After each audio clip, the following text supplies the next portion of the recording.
Bonjour peuple congolais, je Christian Bolabia, membre de la plateforme Peuple Mokonzi. Peuple Mokonzi, la plateforme il y a Mounene, plateforme il y a Venir, il y a Libération, il y a Congo.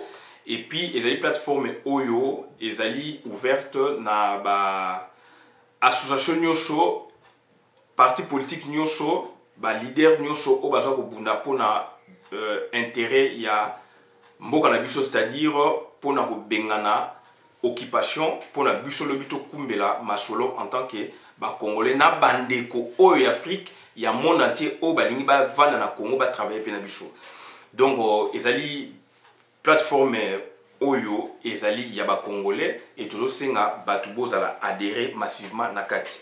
Lelo toza ko parler mingi na makambu ya UDPS parce que UDPS lelo ezokotisa biso milinga ezotya désordre yango to expliquer yango par rapport ya passé na bango lelo et puis avenir na bango tokomeka ko conclure est-ce qu'il faut to conclure et puis après ezalaka nini tokoluka to mona yango et toko sala yango par rapport ya théorie o tozwaki pe na kelasi ya université de Kinshasa théorie ya dysfonctionnalité manque de comportement réglé ndenge professeur Kai Matamba mukolo nango apesaki biso donc alobaki et ezali bongo donc 10 engelo ba absence fonctionnalité donc absence il y a fonctionnalité donc est-ce que IDPS et bande et bima na 82 tilelo IDPS vraiment ezali ko fonctionner normalement donc tokomona ba faiblesse nango tokomona pe ba musala o IDPS salaki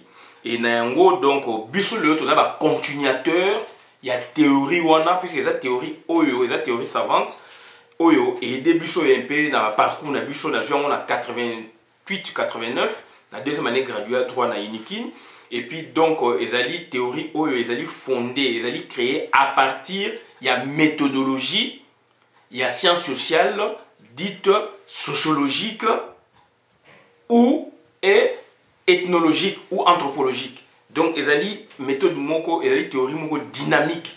Tout ça, la preuve nango ya moto zongela kango puisque biso to joaki yango ezali vertu makasi. Et à l'époque, professeur Kai Matamaza ko pesa biso ba exemple belé na rozabino exemple moko muke ville de Kinshasa ezali siège d'institution. Eza siège oyo eza censé que président République faza la wana akoyamba batu wana akozami kano minene ya mboka wana et puis faza la paix un peu en permanence wana. Mais Mobutu azokene na Guadolite, azokene na Goma, kosala 6 mois, 8 mois.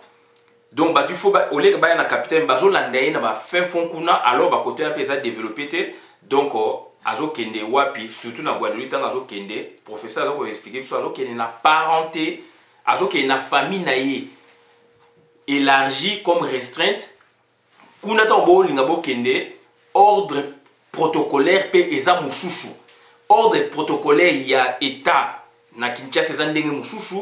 Ordre protocolaire, il y a président de la République, mais kuna na Guadeloupe, ba omona e mwana na bango, mwana kasi, tata kulutu, koko, noko, donc ordre protocolaire échangeaka.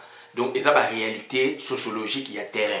Donc, yango omoni, il y a l'autre jongeli théorie, on a pour la sabino que UDPS auto kumisaki.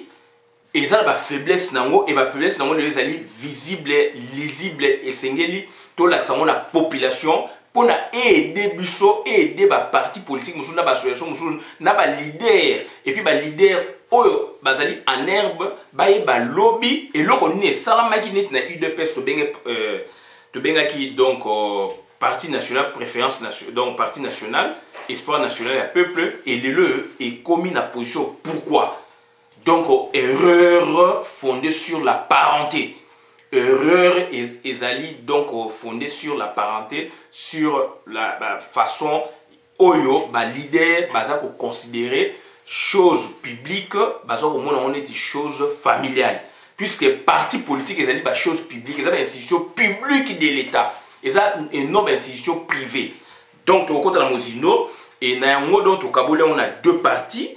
Première partie, tu as une théorie de l'UDPS, puisque ma côté biso ba makanisi ba mayele belé oyo ba fondateur ba sangisaki pour na ba faire marcher UDPS contrairement na MPR parti État ba benga kango parti monolithique. Donc il y a bloc moko, il faut qu'on raisonne comme Batou, il y a MPR, comme MPR, ça qu'on concevoir dans les différents organes, nango, bureau politique, comité central. Donc il faut au monde na sens wana. Et IDPS a une courant mususu, il y a au monde makambu et si makité na moment wana période wana, il y a une période il y a clandestinité. Donc 82 le 24 avril 90. Donc première partie du Kabola on a 2 chapitres. Donc beaucoup monde yango. Et deuxième partie de l'application, il y a l'application et la théorie. Il y a dysfonctionnalité sur l'UDPS et ses leaders du 24 avril 90 à nos jours. Donc, il y a un chapitre unique, dysfonctionnalité et ses conséquences dans la société. Des fois, la fonctionnalité à l'UDPS, les loyaux, sociétés, ça va souffrir. Et tout le monde est yango. Et puis, tout le monde est sous la deuxième partie, toujours. Donc, point les belé. Et tout le monde a sous ce point très important, représentation des figures géométriques.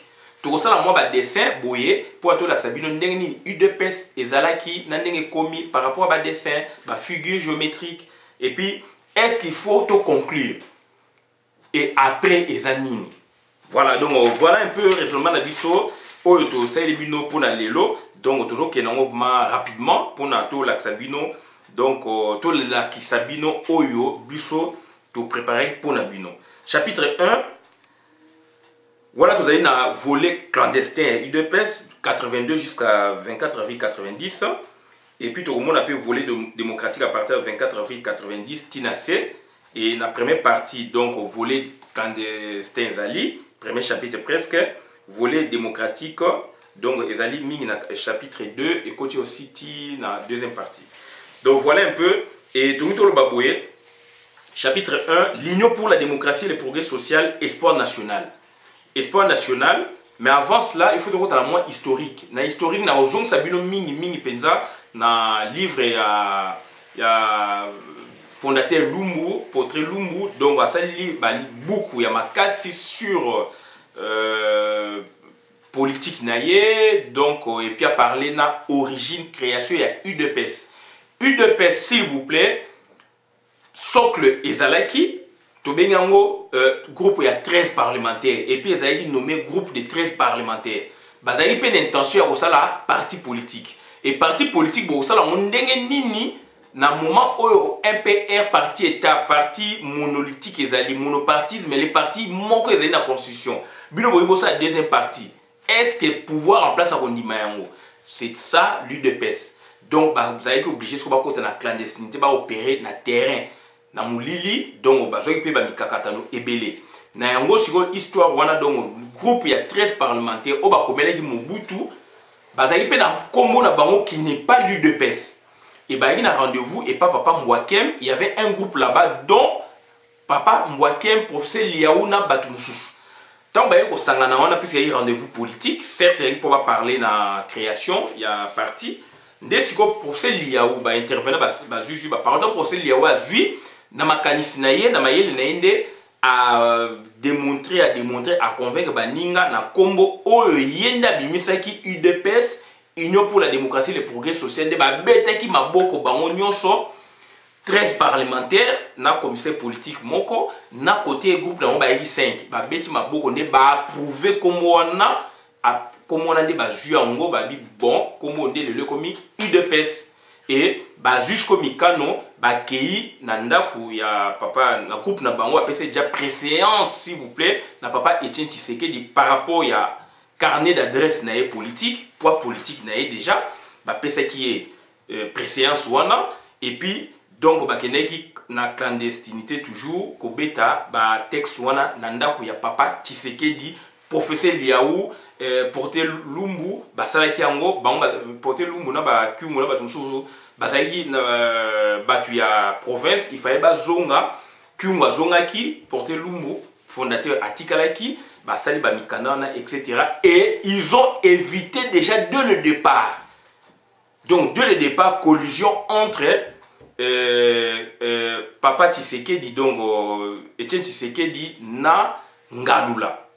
Padangila. Donc déjà, éviter qui collusion, on a puisque dès le départ, tendance, il y a deux grandes personnalités, on a Louba, et il y a déjà qu'au bébé, ça va capoter déjà avancement, il y a eu de PES. ils ont pris des mécanismes pour, n'est-ce pas, les dissuader ou donc les gérer séparément. Déjà, dès le début, Botanga histoire, où ils ont dit contenu, il y a beaucoup, il y a porté Lumbu, fondateur. Donc déjà, dès le départ, il a Salamaki, donc va travailler, et courant dans politique, donc MPR parti État, n'a pas tenu dans le monarchie malamouté. Donc, bateau bazwa qui mikaratanu belé, bakangi bango, ba relégué bango, ba humilié bango, toyoka kiango, tojuva kiango. Donc, et puis UDPS, na mayele oyo donc na kata théorie na bango, ba mayele, ba bimisa ki mayele belé, ba ça appelle ba vertu o bango bazali ko prôner égalité, liberté, fraternité au pays en France, bango pe balinga ba kotsa ngo kuna solidarité, de bloc on a tout en tant qu'Africain, bah donc bloc on a fait donc ba formule on a fait balinga pe au côté sango donc et puis ba convaincre qui ba tout na bonne marche na bango so bango ba ju pouvoir ba ko changer parce que Mobutu azako mona makambo boye azako sala makambo boye et puis à multiplier ba organes à parti etc toujours pour na ko sala confusion des pouvoirs d'où ce qu'il fallait UDPS bango ba proposer qui pour na qui ezala kaka na kati ya MPR mais courant mouchouchou politique. Bah, on a été bandekwana, bah, comme qui, bah, marginalisé. Donc, bah, ça y est, le slogan à Bango, tenez bon, l'UDPS vaincra. Donc, tous à l'ensemble, tous sangana mipiku, tous les mbate, na itumba, oh, lobby et long ezali. Et longa et zwamaki na UDPS. Tout le monde a payé en haut. Donc, bah, théorie wana, et l'attaque batou, militantisme bah implanté qui batu check na mitu ya batu militantisme wana lutte wana il faut qu'on lutte il faut qu'on kende abnégation détermination bah là c'est qui batu na mitu et tout le monde a kiango et puis si quoi pona que et continuer donc il fallait maintenant basa la nini donc il fallait ce qu'on stimuler population il fallait ce qu'on stimuler population dans un mécanisme nouveau boye bah c'est rabattre rapidement la jeunesse. UDPS la théorie on a sikoyo bah il faut se rabattre na jeunesse.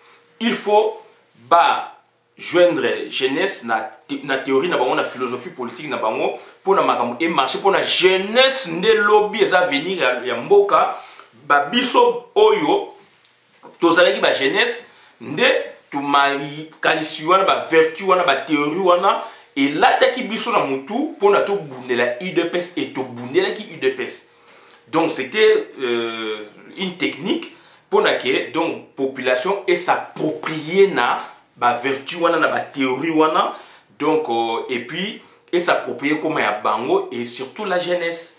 Et na ngo ba monaki place nini ba ko cha UDPS puisque na cité bako kanga bango et bayaki wapi naba université naba institut supérieur ne base na bango ezalaki kuna et na tango o biso de kotaki na université de Kinshasa na 84 85 toye na université de Kinshasa ndeto kuti masolo ya UDPS ou ya JUDPS jeunesse de l'UDPS to kuti ngo kuna puisque na cité on parlait du MPR, de la JMPR, mais UDPS na cité ça y est qu'on le militaire qui bloque moko na ba CC na banda ou sur lobby lem so ba okangabino bo mais qui ma makasité mais tant que matin université to ko mona ma ke kuna ba yineti liberté puisque bah ça les monde d'étudiants et d'où tout monde qui ba leader il y a ba étudiants ba étudiant et ba leader ba étudiant oyo ba sala ki masolo ya ko matisa UDPS donc pour contrer pouvoir en place et tout monde qui bango to yebi pe ba komu to tangela bidon bango lelo yo donc c'est à dire tant to komu kuna na université de Kinshasa to yaki na 9 provinces et na 9 provinces on a sikoyo donc yaki divisé na deux blocs bloc est na bloc ouest et joaki Équateur Bandundu, Kinshasa et Bakongo. Donc Bazaï. Donc 5 provinces à Kinshasa, Pézaï Nakati, donc ouest, Bakaboliti en deux. Congo en deux verticalement, donc ouest. Donc pas verticalement, dans l'école, c'est un oblique de Bakaboli, Congo, donc ouest et est. Si on a est, si on a deux Kasaï, et Zaïki na est, deux Kasaï, qui vous a dit Moko, aujourd'hui donc Katanga plus Ozaï. Donc babengango sikoyo est. Et est on a ce qu'on dit babi bango bazali nde batu ya opposition. Betidia est bali bango nde bazali JDPS. Et batu ya ouest donc ezali mingi na tendance donc tango IDPS biso kuchango bongo puisque bana ya 80 biso kuchango na 84 ndengwana est et ouest est ce que bazo kolomba mo tendance ya pouvoir ya Mobutu est ya opposition donc Tshisekedi. Et na partie ya Kisangani ya Ozaïr ezali aussi divisé en deux. Une partie où eza collé mingi na Kivu ezali ko kene mingi na est, une partie eza mingi collé na Équateur et ezali mingi na ouest. Donc voilà un peu la réalité au Bichot vivant qui est à l'université de Kinshasa. Et c'était comme ça. Donc ça veut dire tout le monde qui va tenant, leader. Puisque tout le monde qui va papa Liaou Kounate sur le terrain. Tout le monde qui va papa Tshisekedi sur le terrain. Tout le monde qui va papa qui va Sate, papa Lumute, va te belé belé sur le terrain. Non. Donc tout le monde qui n'est pas nani, tout le monde qui donc étudiants, les jeunes étudiants, tout le temps qui peine à bango, tout le temps qui va parler.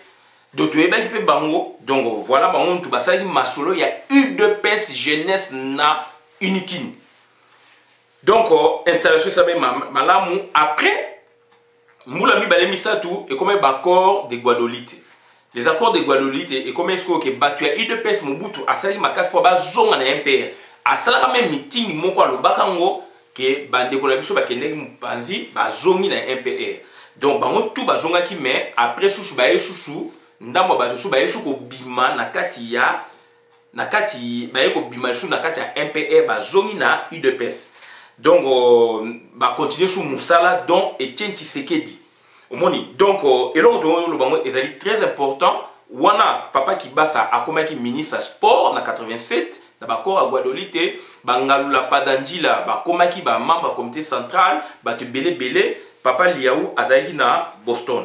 Na États-Unis donc na Massachusetts batubele donc voilà donc après tu ko longwana sikoyo na 88 et ko sala sikoyo to bengi meeting de l'UDPS et la primauté de Etienne Tshisekedi sur les autres na 88 grâce à redynamisation ya population jeunesse ya UDPS ba ainsi supéré na ba université na moko na Kinshasa et puis na Congo ya Misatu ya Lubumbashi ya Kisangani na ya Kinshasa. Donc batouana ba sanganaki donc ba komaki bloc ba étudiant ba ningisaki mokili et meeting ya kafu salamaki na pont Kasavu o ya pont Kabu donc le lieu comme pont Kasavu na place Clitrana donc plateau ba le place la sala Kamanyola meeting ya munene wana et papa Tshisekedi asalaki meeting et ya kafu ba soda ya Mobutu na tango ba yaki ba panzaki et garde du corps na ya kufaka sur place.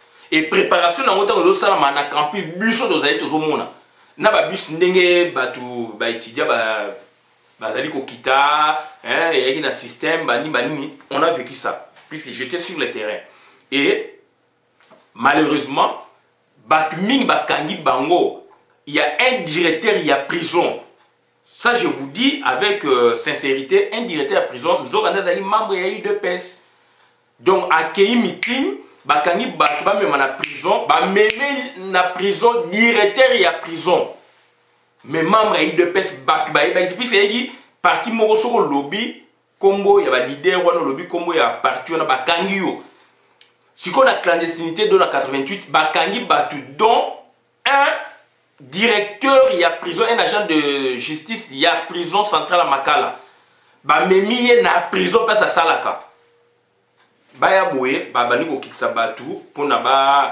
ba sa bango ba billet de cours et directeur na bango ya prison Makala ba coach la prison et papa na umela kate akufaka. Donc on vous dit UDPS bomi batu et belé na makambu et belé et yaki na cause juste puisque na ba révolution batu bakufaka et le to ko mona donc et ça ko profiter na lignée moko boye. Et ligne profiter na famille moko et profiter na famille moko yango moni batulelo donc bazali donc on a colère batulelo bazali donc bazali dispersé na ba groupuscule ba UDPS bazali vraiment énervé bazali en colère puisque famille et ligne est récupérer une portion mais donc voilà ma tête est dans UDPS Kalet, il y a directeur, il y a prison. Sauf que la prison, il y avait un directeur de prison en 88. C'est normal, puisque tout un père. Il y a un IDPS. Na réunion, il y a Cultrana dans la Ponkabou. Bakangi Batu, Bamei Baon a prison Makala, Bamema Boeta Bao qui s'appelle la billet des coups. Bajan Naye, Moutubase les billets des coups, c'est l'air directeur qui est incarcéré dans la prison Makala. Et papa, on a. Donc voilà, les amis toujours le bas, puisque tu yebi, makam ebele, il y a eu de peste. Oh, bah, tu me lelo, bah, yebité. Mais toujours, on les bino pour édifier Batu, dans le sens wana. Donc, meeting wana, il y a marqué qui supériorité ou loupemba dit sur les autres. Donc, comme il dit, leader incontesté numéro 1 sur les autres. Tu es sur quoi? Le chapitre 2, conquête du pouvoir et la désunion du parti. Conquête du pouvoir, c'est qu'on a un volet démocratique, puisque Mobutu a reconnaître deux partis. À partir du 24 avril 1990, Mobutu a déclaré deuxième parti fait côte dans le Congo. Dans le meeting, on a suite à la pression, bien sûr, mais dans le meeting, on a conquête et à pouvoir, il y a eu deux PCI au Banda. Jusqu'au 17 mai 1997. Et ils les ont conquis le pouvoir, s'il vous plaît. Donc le 24 avril 1990 jusqu'en 92, UDPS a conquis le pouvoir. Et effectivement, donc par la CNS, la Conférence nationale souveraine, tant au le 24 avril les a déclenchés, pour ce Mobutu a multipartisme à 3. Professeur Liaou, depuis Boston, sur la voie de l'Amérique, déclara ceci, il faut qu'il y ait multipartisme intégral de total. Donc, IDPS, déjà, c'était une des victoires à IDPS. Donc, déjà, Mobutu a combattu à ça le processus a déclaré solennellement le processus de la démocratisation. C'est déjà une première victoire. Deuxième victoire, multipartisme intégral, une autre victoire. Et comment est-ce qu'on a CNS? Il faut constituer bureau définitif, une autre victoire. Donc,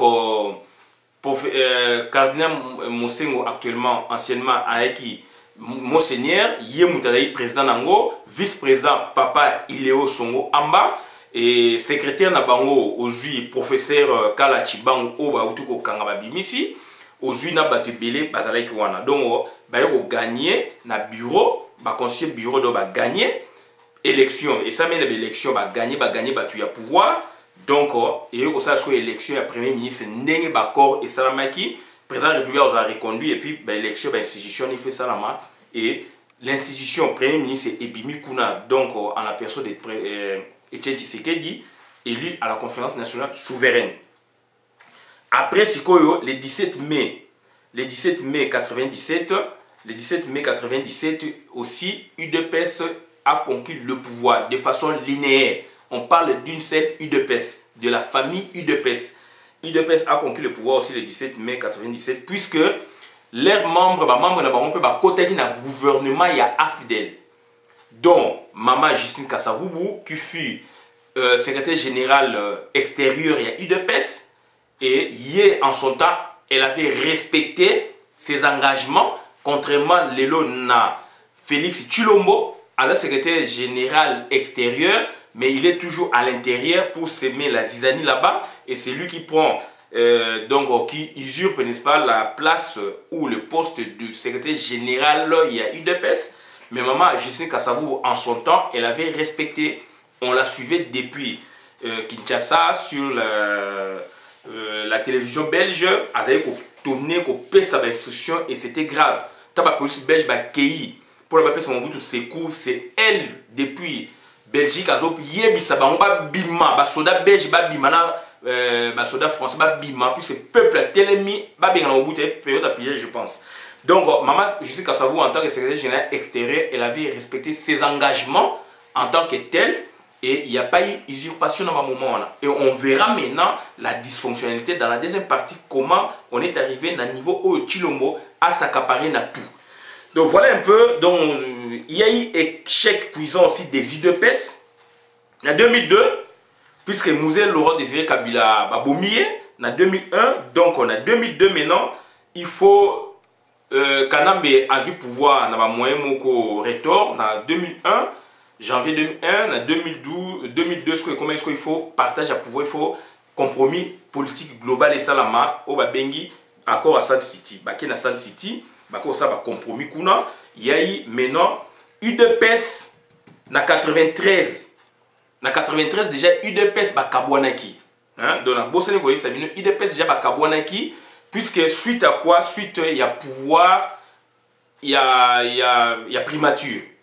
Donc UDPS dans l'ensemble babi que tu gagner pouvoir, on a conquis le pouvoir. Dans la tête de Tshisekedi, il s'est dit c'est lui qui a gagné le pouvoir et c'est lui le maître. Et baninga ba recommander ba papa Liao, ba papa Mbwake, ba papa Kibasa, ba papa Lumbu, ba te belé, ba recommander qui ba tout quand même il y a parti ba travailler ndenge zalaka puisqu'il y a il partage à pouvoir et Tshisekedi a joué qui ba recommandation pour ne pas les appliquer. Liste ba gouvernant tant que bimi a sali yango ye moko na batu oyo ye moko a tchaki et ça frustre tout le monde na kati ya parti donc na kati na bango ya ba fondateur nde bayaki ko kabwana et tant bayo ko kabwana sikoyo ye neta alaki na lupemba oyo wuti na UDPS ya yete aux populations bayaki na besoin changement aux populations bayaki ba tombo la UDPS à travers les candidats dont lui puisqu'il avait quand même une supériorité par rapport à meeting à 88 de Toto Moulaye, il en a souffert quand même aussi beaucoup par rapport aux autres.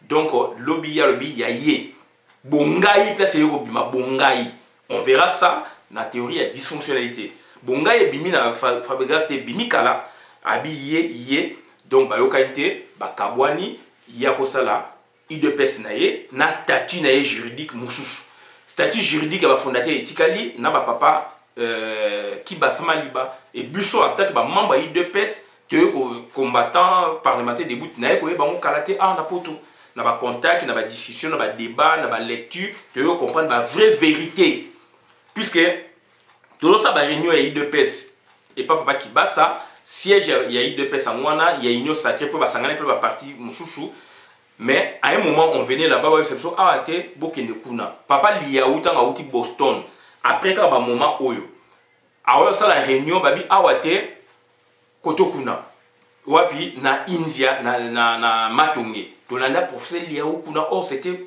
première séparation deuxième et deuxième impact minité deuxième séparation ezali sikoyo ye na ba nani na ba papa qui basa biso to nettoyer ba ta terrain to kei place na siège officiel social oh non pas ici bon ça la réunion mo boyo non na pas Tshisekedi kuna pour boke kuna il y a du monde. Tu dis, et papa qui bat ça, il va dire sécher. Je vu ça. Je vécu ça. Donc voilà un peu. Donc IDP c'est comme mis balai depuis 93. Après échec, il y a gouvernement, il y a conférence nationale souveraine. Donc j'imagine que bah fondateur Oyo Tshisekedi d'abord Bango et Bango aussi bazab mi bali. Bah ça là qui de sorte que processus soit paix donc ekenena kao certainement na barolobate bako que ne pas sous-maré ba moni pe mouvance ba moni président Mobutu pour na ko bloquer. Donc voilà un peu on peut imaginer des choses comme ça donc et IDPS à partir de 93 et bani ko faire souffrir population sans que population ayeba alors que Makama est déjà dessiné autrement. Donc voilà un peu Makamo Tomoto Sabino. Donc, ce qu'on a en 2002 pour l'accord à Sun City, il y avait deux IDPS. Elle, Babingo Tshisekedi, elle qui bat ça. Dans l'appel nominal, il fallait qu'un seul parti qui est Ekotara, l'appel nominal, qui pondait la schéma dans le bandimi IDPS. Tshisekedi, alors que IDPS qui bat son Ekota, qui bat ça va éjecter na IDPS. IDPS. MPR, pareillement, il y a eu deux MPR, et comme il fait privé déjà depuis le 24 avril 90, donc il a été tenu à un moment, donc tant au bout de ça, comment est-ce que deux MPR, il y a un Momo fait privé, MPR fait privé, Vundawe, l'appel nominal, Vundawe éjecté et son parti, Momo à Kotaki. Accord de Sun City toujours, comme ça mouture de former un gouvernement exécutif avec un président plus 4 vice-présidents. Oyo, M. Tshisekedi alingaki azala mais sali ke place wana oyo esengeli bapesa ba parti politique bapesi ne artiste Zaïdi Ngoma mais Tshisekedi afonsaki akendaka tina Kivu akendaka tina Rwanda atambolaka bayembaki na tapis rouge biso na 10e rue et pas na eto yebaki mais on était aveuglé donc mutu wana asala tout azwa place on a esimbaki bapesaki nani mais esimbaki dans le sens que yango ba on même sur chez moi pour na ba distribution encore de yazali so ba checker pour na avenir pour na distraire biso à gérer population. Donc voilà. Deuxième dans le deuxième chapitre toujours, on doit parler maintenant des unions du parti UDPS de 93-2015. Donc on a expliqué bien déjà UDPS des fondateurs, donc je suis allé un peu trop par besoin. UDPS des fondateurs 24,90 2013 et qui UDPS Moko, il y a un fondateur, tout le monde a un dessin. Après, B, UDPS El Liaou et Bois, dans le bien déjà précédemment, donc 93 donc jusqu'à 99, c'est UDPS scindé en deux ailes, elle qui basse à elle Tshisekedi. Donc quand on développe déjà au moins à côté déjà na kati, au son dans tanga pour expliquer bien le chouchou puisque la méthodologie et la science la tautologie est la mère des sciences. Il y a un donc pour expliquer bien les choses. D. UDPS L Tshisekedi scindé en deux. Donc la répétition pardon est la mère des sciences. Donc scindé en deux 2008-2013. UDPS L Tshisekedi, UDPS L Beltika et Maître Mukendi. E. UDPS L Tshisekedi scindé en deux encore 2013 jusqu'à 2015. Donc, septembre 2015, je pense. UDPS Tshisekedi, L familial ou ONG. Et puis UDPS Tshisekedi, L des fondamentaux. Après, donc, F, UDPS L Tshisekedi, de septembre 2015 à nos jours. Donc, tout le monde a UDPS, puisque OL Bocho déjà national au Baiki. Donc, UDPS est né en 2008-2013, UDPS L Tshisekedi et UDPS L Beltika et Maître Mukendi. Wana est commis UDPS au Bazako là, créer rapport de force. Rapport de force ethnique, rapport de force, donc, il y a parenté. Donc, ça dit Bazali, Batu, il y a peuple Moko, donc, ethnie moko, tribu moko, et na kat na bango donc il y a un rapport de force, politisé encore, de rapport de force. Nana otika na UDPS. Est-ce que biso batu ya boye ou bino batu ya boye, mais bozali tribu moko. On verra ça dans dessin. Après UDPS L Tshisekedi scindé en deux, donc deux tout le bien là. Donc L familial et puis L familial donc Chilombo et puis elle Oyo il y a des fondamentaux donc animé par Papa Moutuntuna Papa Mpouila et puis IDPS il y a 2 septembre 2015 jusqu'à aujourd'hui Oyo Ezali na président Kalonzo donc intérimaire il y a IDPS jusqu'au côté ni conclave na bango mosusu. Donc quand on a la deuxième partie donc to benga application de la théorie de la dysfonctionnalité sur l'UDPS du 24 avril 90 à nos jours. Donc, c'est un chapitre unique. Et puis, dysfonctionnalité, tout le monde a liée aux personnes. Dysfonctionnalité au niveau des fondateurs. Les fondateurs aussi, qui comportement, moins donc, et puis, dysfonctionnalité liée à la personne de Tshisekedi. Le loup Pemba politique, l'aura politique. C'est lui qui en a, donc Yem Tazali chef. Donc Yem Tazana aura, Yem Tazana Loupemba, Yem Yaza chef, a Royo Kabinote, a créé le solo naïe, a créé UDPS naïe. Donc Yem Tazana chef, a Royo Kabinote. Et puis, c'est un épisode, premier épisode, oubli de la UDPS du 24 avril 90 jusqu'à la conquête du pouvoir. Tant que le pouvoir dans 92 dans CNS, gouvernement Bimaï Tshisekedi avait travaillé quand même durant 3 mois.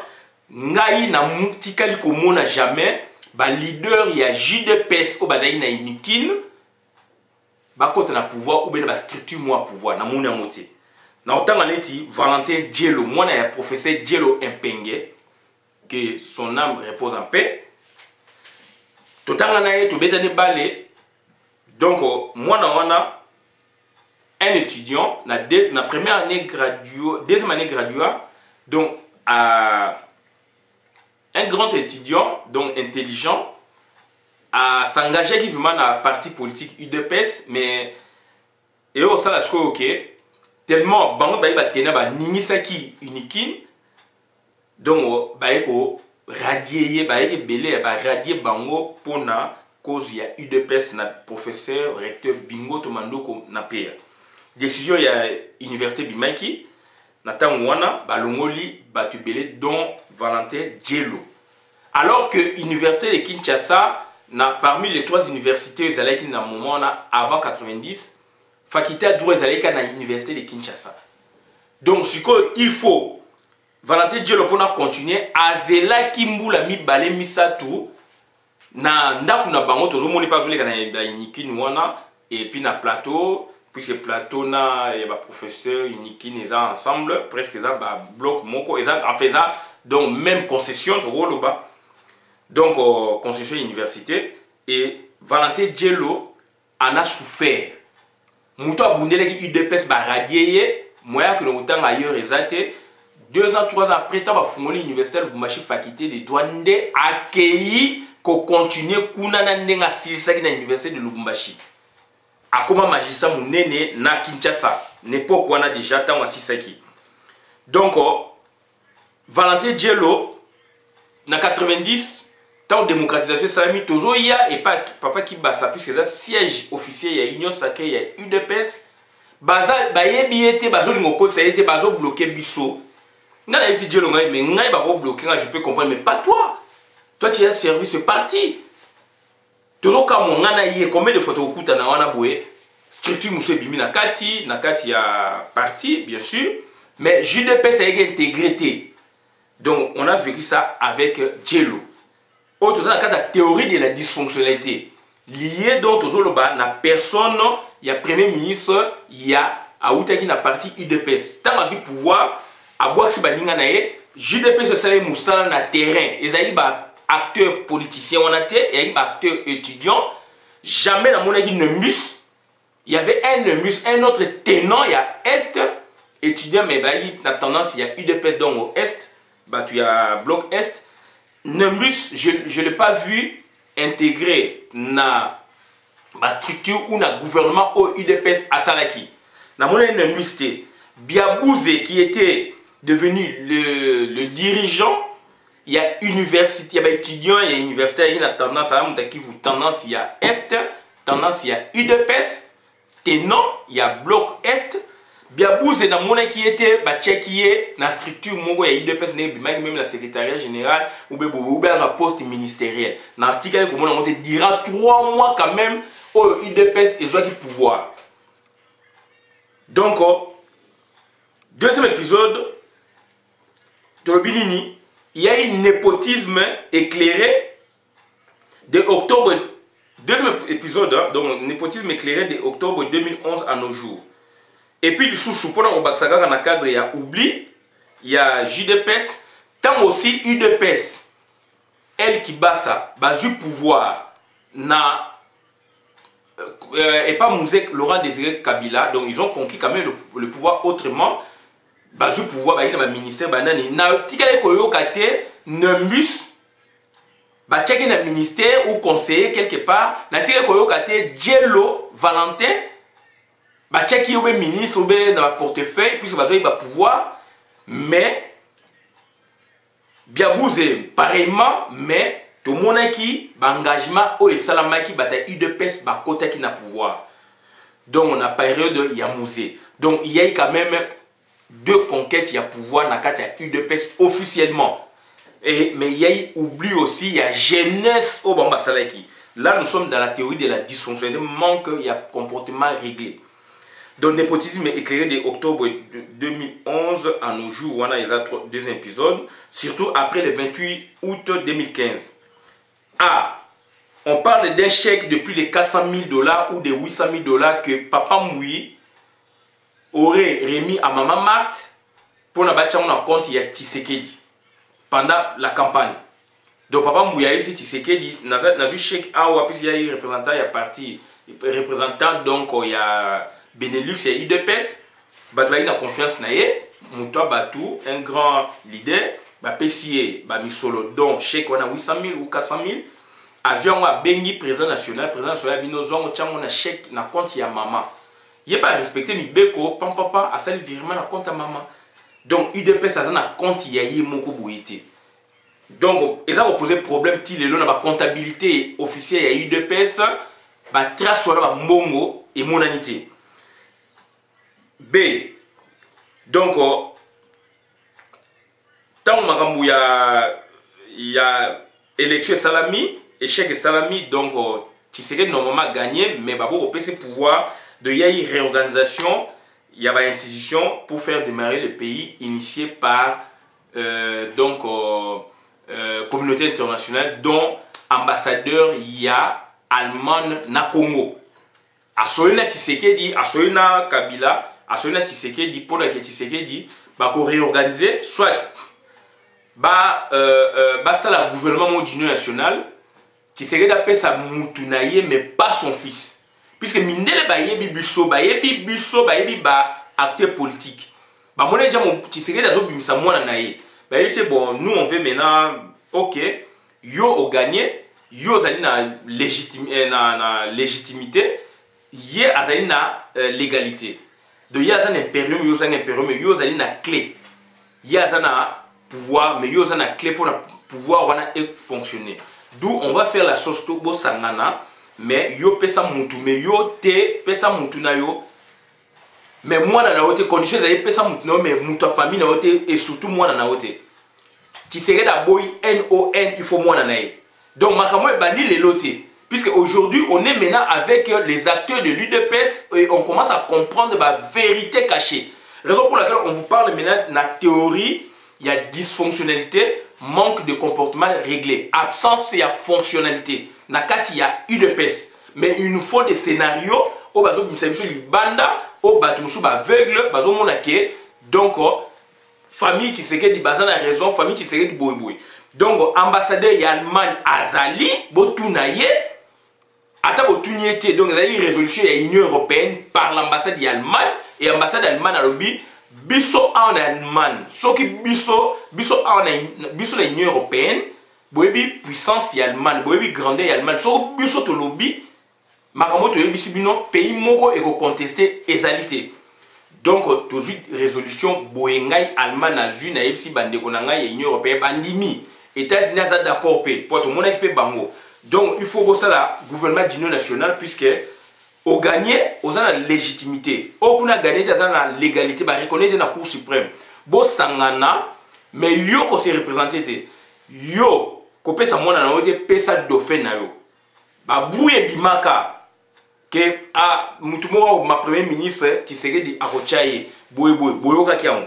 Donc Tshisekedi aboya ki alinga kaka ayebisa ambassadeur bi c'est son fils et bango pe ba kei ni ya ba ki mona yo mo yebiso bino mo yebiso ya lobby a changer kate isuka bongo tilelo nande tokele ona ba théorie belé donc base za ina Union européenne communauté internationale ba qui résolution.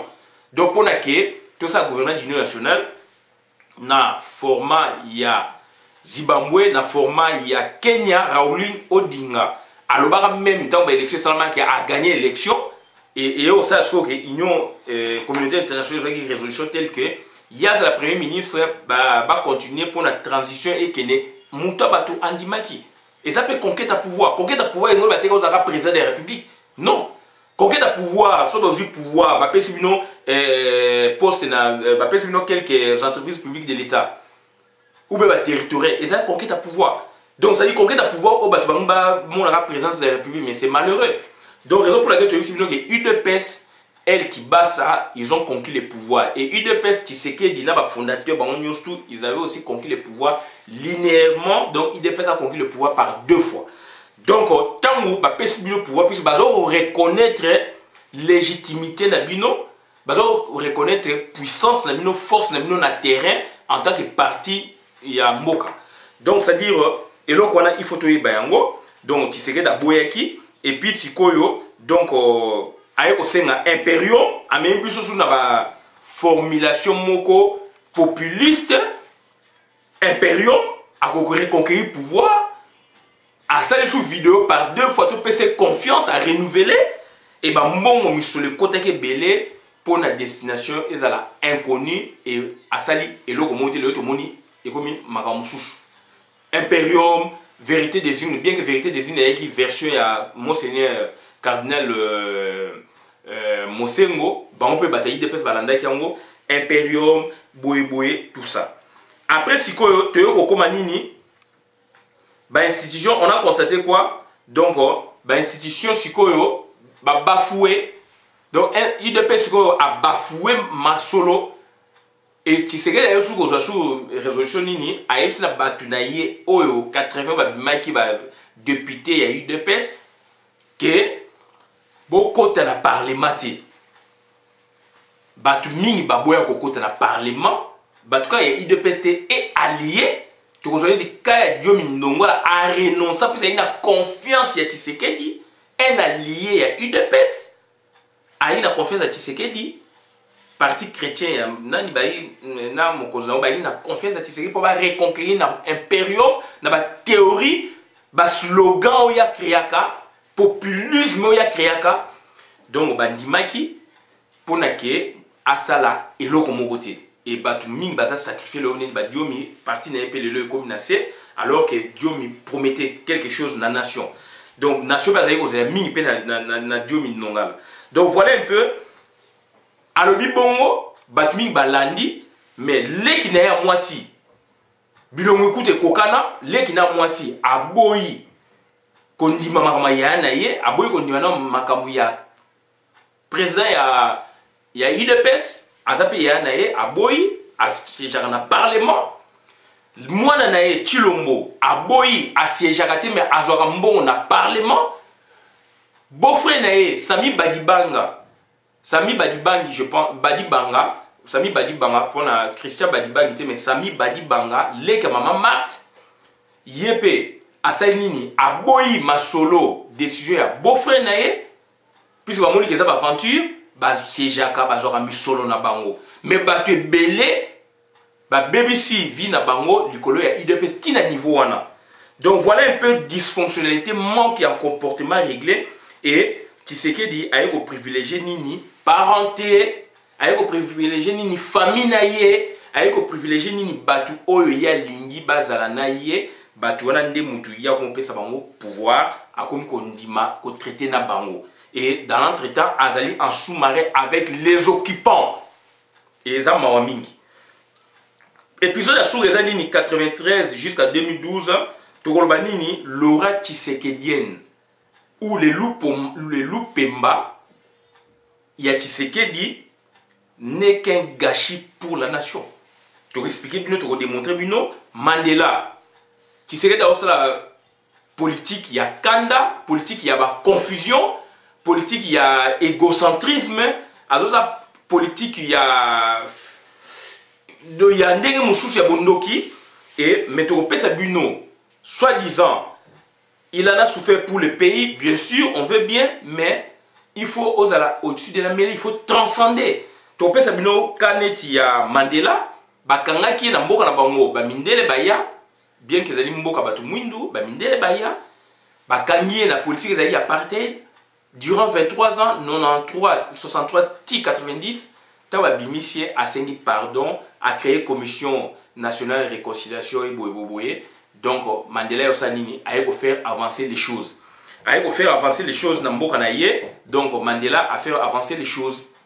Donc ba créer nini état moko arc-en-ciel. Moi muindu mundele mutu muindu bozala ensemble et a gagné l'élection et a kutaka ANC Nanzela donc a tiki pe narai donc azali président de la République un seul mandat. Sansuki, donc, babengi papillon de fer ou dame de Rangoon, au niveau international, dame de Rangoon. Donc, avec la résidence surveillée de 90 jusqu'à 2010, Azaki élu à souffrir dans la résidence surveillée durant autant d'années. Et puis, la solution, la formulation, pour Namboka et Tambola, Andimaki, a est-ce qu'on s'est représenté dans 2012 à Maki, député, et puis a aussi candidat aux élections présidentielles récemment. Donc, je pense qu'il y a beaucoup de Namboka, puisque armé peut Andimaki. Donc, dysfonctionnalité maintenant liée au statut. De comment on a IDP, c'est comme deux. Il y a ONG qui n'a rien à voir avec la société civile. Donc, ONG, n'est pas ASBEL, n'est pas dans un peuple Mokonzi, n'est pas CCDP, n'est pas Boye. Donc, IDPS est commis Nengwana et IDPS, il y a conquête à pouvoir. Il y a conquête à pouvoir, il faut beau de la nava. La déclaration de papa Mpouila, papa Moutuntou, Bazali Wane Belé, et puis IDPS, il y a ONG, il y a Félix Tshilombo, le loi Lobi Boye, le loi Aloni Pondou, le loi Aloni Bitektek, le loi Kunabino, à Robo Kolane, Bibouele, le loi Kunabino, à s'occuper du climat, le loi Kunabino, à s'occuper de Boyedo, à commis ONG, Asbel. Et ça, c'est pour la conquête à pouvoir, tu as la pouvoir, tu as pour la contrepoids, il y a ça sur Wanate. Donc, Félix Tshilombo, secrétaire général des relations extérieures, le loi comme président, il y a UDPS, il y a ça tout, il y a chapeautaka tout. Donc, na sikoyo, to banini, to koti sikoyo na représentation des formes géométriques.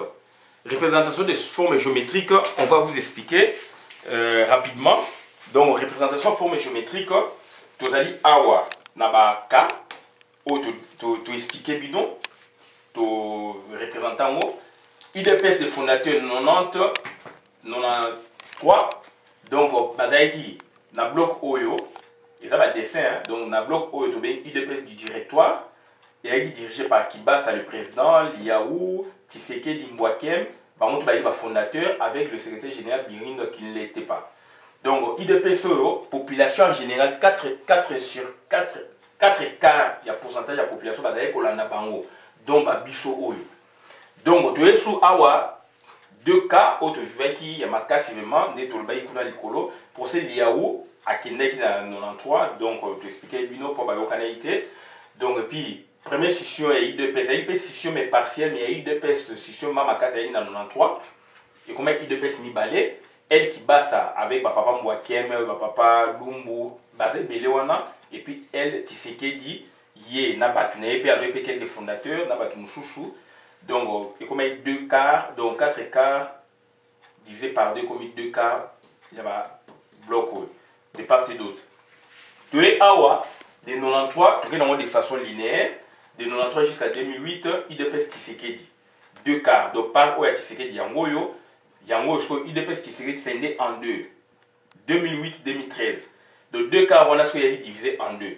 Donc IDPS El Tshisekedi, 2 quarts divisé par 2, et puis IDPS El Belchika et Maître Mukendi. Donc, côté 1 quart, côté 1 quart. Donc, on a 2 quarts, on est comme 1 quart, 1 quart. Et bah, il y a un vrai problème, il y a un problème parental, problème ethnique, problème crucial. Et c'est malheureux pour la nation. Il y a tribu Bakwa Kalonji, Bamibengi Bakolo Mujimai, Bakolo, Vrai Baluba. Et Bakwa Tumbela, Baluba, on a Yakande Koya. Donc, on va mi autochtone, on va mi allogène. Et les vrais problèmes, il y a lutte, période de temps, papa Tshisekedi dans une maladie. Donc, Bakwa Kalonji, il faut jouer UDPS. Et tant papa Tshisekedi a s'est rétabli, Ndesikoyo a Longola, Bakwa Kalonji, donc, elle, Betika, papa Mukendi, Nde, Ye, Azali Bakwa Tumbela. Donc, on continue dans l'IDPS, il y a 2 ailes. Donc, bazar Rigini, bazar limité. Yango, parti Oyo, est divisé par 2, Yango, IDPS El Tshisekedi 2003-2015. Yango, donc c'est 1 quart. 1 quart de pourcentage. Donc, IDPS Tshisekedi et Kabouani Chouchou en 2 en 2015.